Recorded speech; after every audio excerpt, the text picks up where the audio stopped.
completely mathematically obsolete for Bitcoin. It would burn way more in electricity than it could ever earn. Real professional mining farms use thousands of specialized machines running 24 hours a day. So let's look at the harsh reality of what modern crypto mining actually requires. Here's our roadmap for today's explainer. We're going to quickly cover what is crypto mining, how mining works, the 2026 hardware reality, the cost of power, setup and risks, and finally, is it worth it? Okay, let's dive right into this. Part 1. What is crypto mining? Securing the blockchain. At its core, crypto mining is basically the essential engine that verifies cryptocurrency transactions and adds them to a permanent blockchain. Think of it like a highly competitive, incredibly difficult math puzzle. You have thousands of computers worldwide racing to solve it, and the very first computer to crack this puzzle gets rewarded with cryptocurrency. But it's not just busy work. This massive computational effort is exactly what keeps the network secure, and it's what completely prevents fraud. Honestly, without miners, decentralized networks like Bitcoin wouldn't be able to operate safely at all. Part 2. How mining works. The 5-step process. Let's break down the actual nuts and bolts of how a transaction becomes a secure block. First, people send cryptocurrency to each other. Second, those pending transactions are grouped together into what we call a block. Third, miners compete using their heavy-duty hardware to solve that complex mathematical puzzle we just talked about. Fourth, the winning miner is allowed to add their block to the permanent blockchain. And fifth, the part everyone actually cares about, that winning miner receives a reward. This whole process brilliantly ensures that every single new block makes the chain longer, more permanent, and infinitely more secure. Now, if you're going to remember one number from this explainer, make it 3.125. That is the current Bitcoin block reward. Back in April 2024, Bitcoin went through its fourth halving, which literally slashed the block subsidy from 6.25 right down to 3.125 BTC. That single event fundamentally changed the whole economic game. Suddenly, miners had to do the exact same amount of work for half the guaranteed reward, which basically forced the entire industry to become hyper-efficient almost overnight. Part 3. The 2026 hardware reality.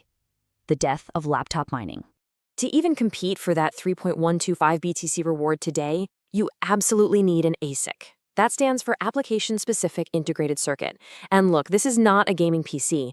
It's a highly specialized industrial-grade machine built to do exactly one thing: mine crypto at blistering speeds. Normal computers use general-purpose processors, which makes them incredibly versatile for everyday tasks. But they are far too slow and completely obsolete for the raw, brute-force calculations required by the Bitcoin network today. Now, you might hear about people mining with graphics cards or GPUs. GPUs are actually super flexible. Like an NVIDIA RTX 4070, for example, is great for mining alternative coins or altcoins like Caspa or Ethereum Classic. You can literally switch what you mine based on what's most profitable on any given day. But ASICs? Nope. They are single algorithm machines representing pure industrial power. If you want to mine Bitcoin, you really have absolutely no choice. You need an ASIC. So, how does this hardware reality actually affect your wallet? Well, the key metric in modern mining isn't just about speed anymore. It's all about efficiency, which is measured in joules per terahash. Older machines used to run at around 30 joules per terahash. But the 2026 generation of ASICs, like the Antminer S21 XP, they operate way down around 13.5, and some of the crazy hydro-cooled models even drop below 10. They generate vastly more hash power while practically sipping electricity compared to the older models. Honestly, if you're running older, inefficient machines today, you're almost certainly burning cash and operating at a loss. Part 4. The cost of power, the ultimate deciding factor. 10 cents. That is the critical threshold right now. If your electricity costs more than 10 cents per kilowatt hour, it's going to be incredibly difficult to make any sort of profit mining Bitcoin in 2026, because electricity makes up the vast majority of your ongoing operating costs. With the network difficulty being as high as it is, your power bill is literally the absolute deciding factor for whether your machines are printing money or just burning it. Let's quickly compare the two main ways to set this up. Home mining usually relies on residential electricity rates, which in places like the US sit somewhere around 12 to 16 cents per kilowatt hour. Plus, you have to deal with roaring fan noise that literally sounds like a jet engine is taking off in your living room, along with massive heat generation. Contrast that with hosted mining. This is where you buy a machine and have a professional data center run the whole thing for you. Because they operate at a massive industrial scale, they secure power rates often well under 5 cents per kilowatt hour, and you deal with zero noise and zero heat. The math heavily favors hosting in today's market. Part 5. Setup and Risks. Navigating the minefield. Okay, so what does it actually take to get started? You're going to need the physical hardware, a rock-solid internet connection, cheap power, mining software, and a secure crypto wallet to hold your payouts. But crucially, and pay attention to this part, you absolutely need to join a mining pool. Because the network is so massively huge, mining alone is literally like playing the lottery. A mining pool combines your computing power with thousands of other people's, ensuring you actually get a consistent, predictable share of the rewards. But before you jump in, we have to talk about the heavy risks. Hardware is super expensive upfront. Electricity consumption is totally constant. These machines degrade over time with wear and tear. And don't forget, the price of crypto can drop 20% in a single weekend. Oh, and please be incredibly wary of cloud mining scams. If some website offers you mathematically impossible, guaranteed fixed monthly returns without showing you the exact breakdown of hardware and power costs, run away. It's a scam, period. Real mining profits fluctuate every single day. You also need to navigate local regulations. While Bitcoin mining is broadly legal globally, especially in regions that want to monetize stranded or renewable energy, it's definitely not a free-for-all. Prospective miners must always carefully research their local laws.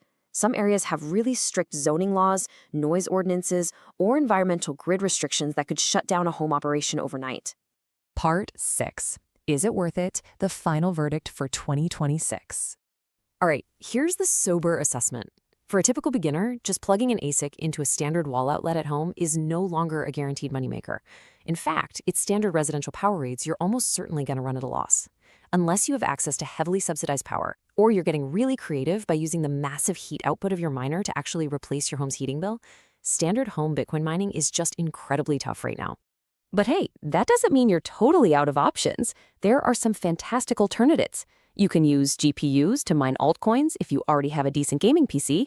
You can purchase an ASIC and use a professional hosted mining facility to lock in those sub-5 cent power rates. Or if you just really believe in the network, you can run small open-source solo miners like a Bidax.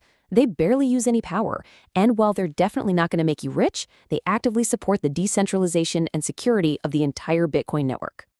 So the crucial takeaway here is this. Mining is a fascinating, totally essential part of the digital economy, but it has definitely evolved into an industrial-scale competition. The real question is, do you have the right setup to compete? Or are we heading toward a future where only massive corporations control the creation of digital money, leaving the everyday enthusiast behind? I really hope this explainer gave you the tools to figure that out for yourself. If you found this breakdown helpful, please subscribe, hit that like button, and share it with a friend who's curious about crypto. Thanks so much for joining me on this Minds